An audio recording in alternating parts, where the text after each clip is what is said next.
Hi, so today I want to talk about why you should not be making New Year's resolutions and what you should do instead.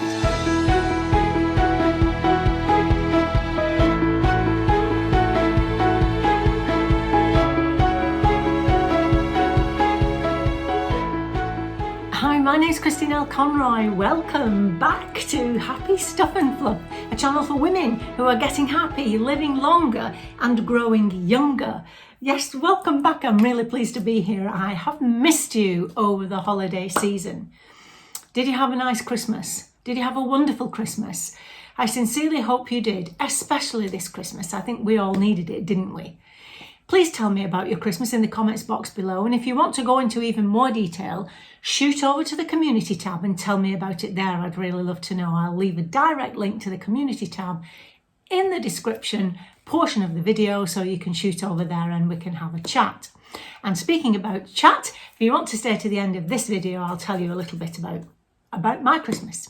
But before then, let's jump in and start the video.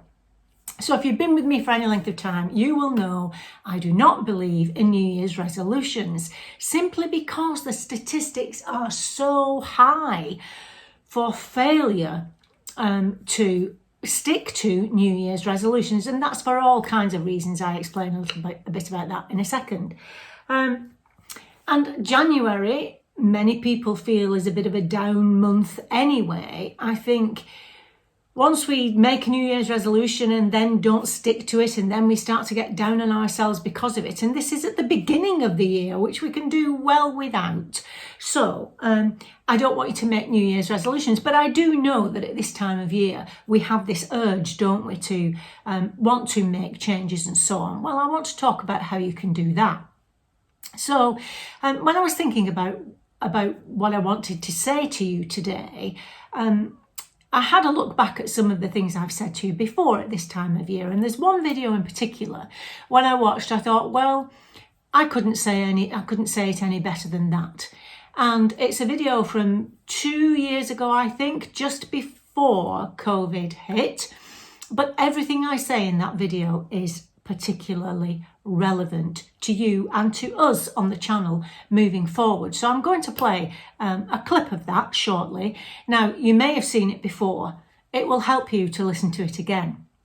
And obviously, if you're new to the channel and you haven't seen it, then it'll be entirely new to you and very helpful to you, I think. So, having said all of that, of course, I want 2022 to be your best year, to be my best year. And at the end of the video, as well as have a little bit of a chat about my Christmas, I'll tell you about what I want to focus on for us on the channel moving forward this year.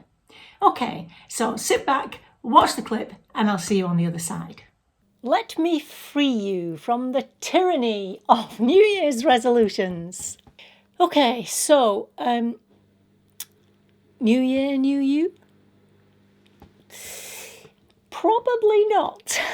And I'm not going to say that to you here on Happy Stuff and Fluff. Because on Happy Stuff and Fluff, our whole vision, my vision for your life, is to increase your happiness levels, because we know that happy people are healthier, they live longer, and they are more successful in all areas of their lives. And we know that. And so that's my vision for you, to increase your happiness level. And it's a lifetime commitment.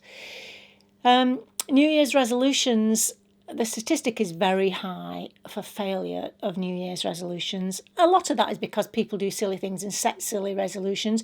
But, and I don't want you to do that. If you have already set a resolution, let me know what it is in the comments box below, and I'll do everything I possibly can to help you achieve what you want to achieve. If you haven't set a resolution, don't worry about it. I do think, however, well, certainly for me, there are 2 times of year when I feel more motivated to make changes. You see, as human beings, we are innately made to want to improve and to get better. And, that's fine.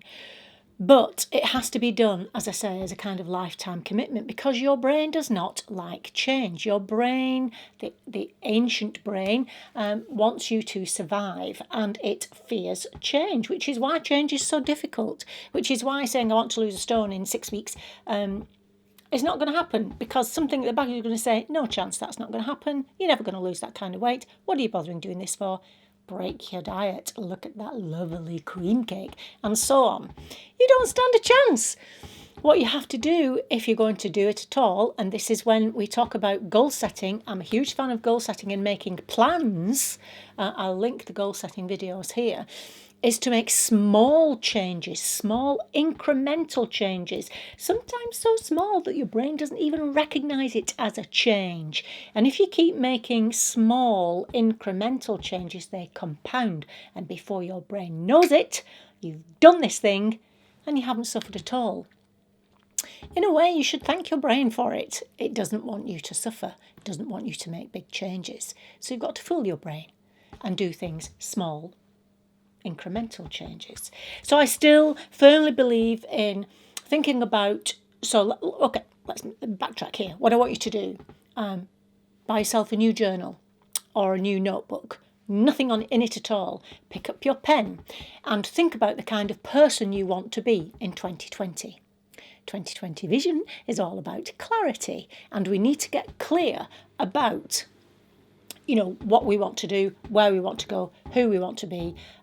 In order to get there, obviously, you need to know where you want to be.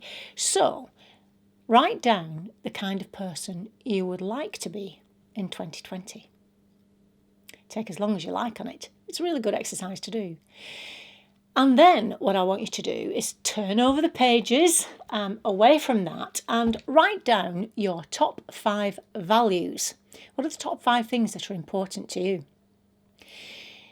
When you've done that, you've got to look at those values and look at what you've written about the person you want to become and make sure they are congruent. Make sure that they are in alignment with each other. So, for example, if the person you want to be in 2020 is a person who travels a lot, and your top value is, or one of your top values is family, for example, then that probably isn't going to happen, because if your value is family and taking care of family and being with family, then that doesn't fit with you travelling over 2020, does it? Now, that's an extreme example. But if you tried to do that travelling all the time at the back of your mind, you'd feel bad about it because you're leaving family. You see where I'm going with it? Your values have to be in alignment with the person that you want to be. And also, once you've written down this person you want to be and you've got a general idea of that kind of person you want to be, and you've got your top values written down, whenever something happens over the course of the year, I don't know, some kind of problematic issue, either at work or in your personal life, read through what you've written about the person you want to become and ask yourself, what would that person do? That person, if you had become that person that you've written down that you would like to be, how would they react to this situation? And also look at your top 5 values. How would a person whose top value is kindness respond to this situation? How could you use kindness to sort out that situation? How could you use loyalty? That's one of my top values. How could you use loyalty to try and sort out that situation? But this person that you've written down, the person that you would like to become, once you know that and you've got that in your mind, you will start behaving like that person, like the person you want to become. Because once you've got that vision of that person, in fact, I'd even say, write it down and then sit back, close your eyes and visualise that person. Who are they with? What are they doing? How are they feeling? And visualise that person that you want to become. Now, this is not a new you. This is you at your best. So it's not about making radical changes because it's still you. It's just you uncovering, discovering the best you that's right inside waiting to come out. Got it? How exciting is that? It is exciting, I promise you. Once you get this image in your mind and you get this thing clear with 2020 vision of the person you want to become, you'll start acting that way. You won't be able to help it. How does that sound? Well, it sounds pretty good to me. Okay, so get yourself a journal and start writing. It's a powerful thing to do, I promise you. There's one thing that's going to stop you, however, or the biggest single thing, shall we say, that's going to stop you from becoming your best self in 2022. Any idea what that might be?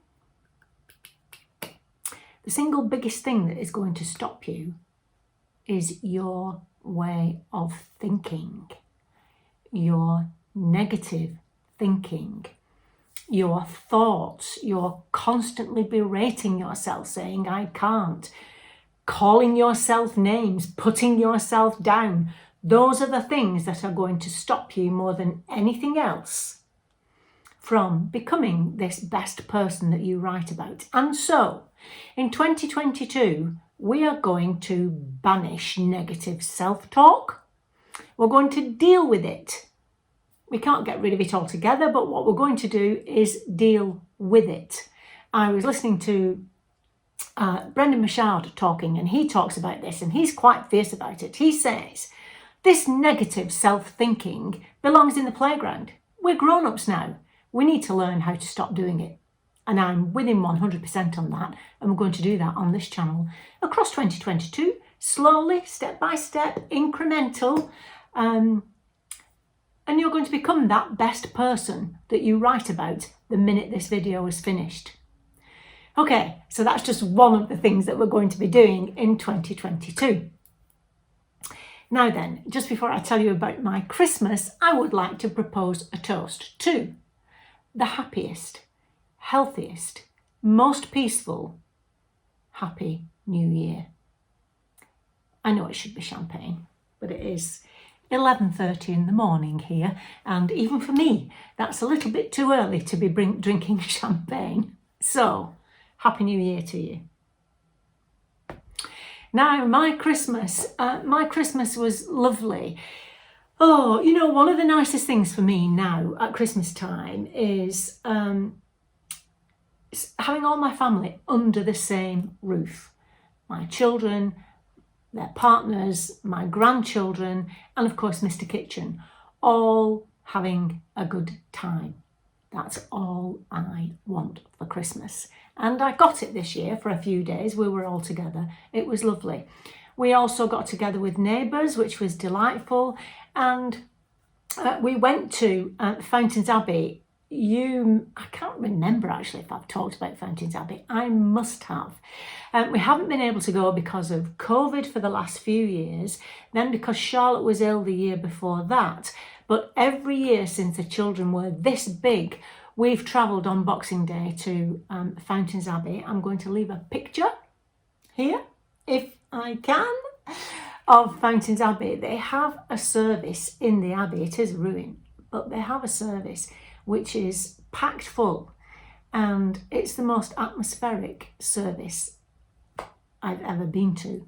And once the service is over and everyone drifts off around the grounds, they play chanting kind of Gregorian chants in the Abbey. It's just delightful. And we have a picnic, but it isn't just any picnic. We go to town. I use candelabra. We drink champagne, no matter the weather. So we have to dress up warm, obviously.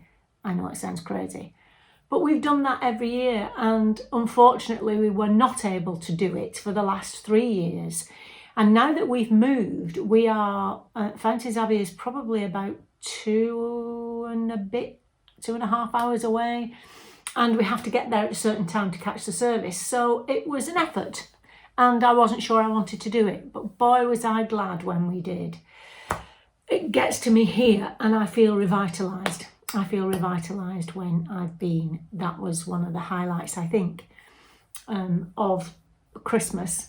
Obviously the biggest highlight was having all the family here, so I had a wonderful time, and I hope you did too.